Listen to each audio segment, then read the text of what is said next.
भाई हम लोग सुनते हैं गाने का भाव क्या है।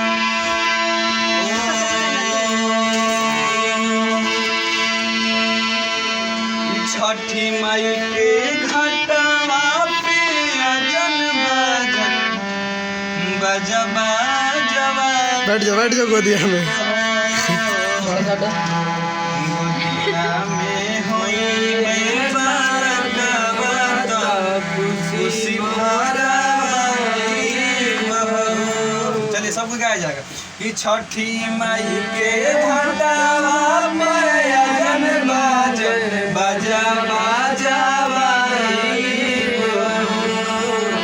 छठी माई के घाटवा पे अजन बाजन बजबा गुदिया में हुई है बारकवा अर्घ देवे गुदिया में हुई है बारकवा खुशी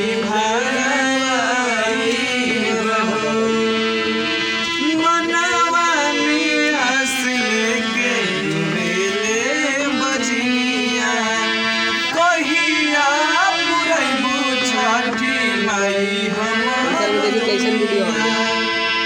मनवा में हंसले के मेले बजिया कहिया पुरैबू छठी माई हमार दुनिया ऐसन सुनर फल पाइब सूरज दोहराई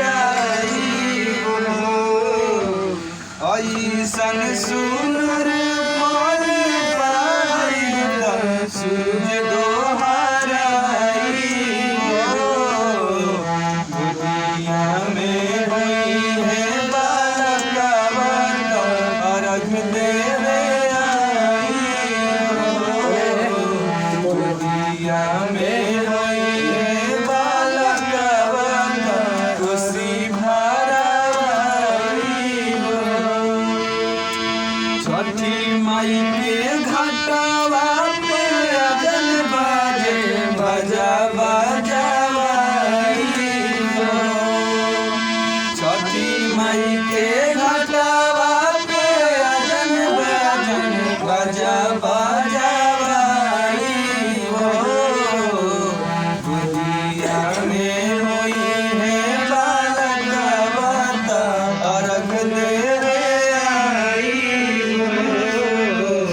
गुदिया में हुई है बालकवा खुशी भराई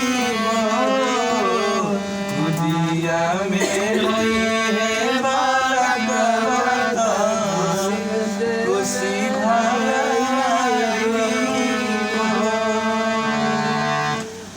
जय हो।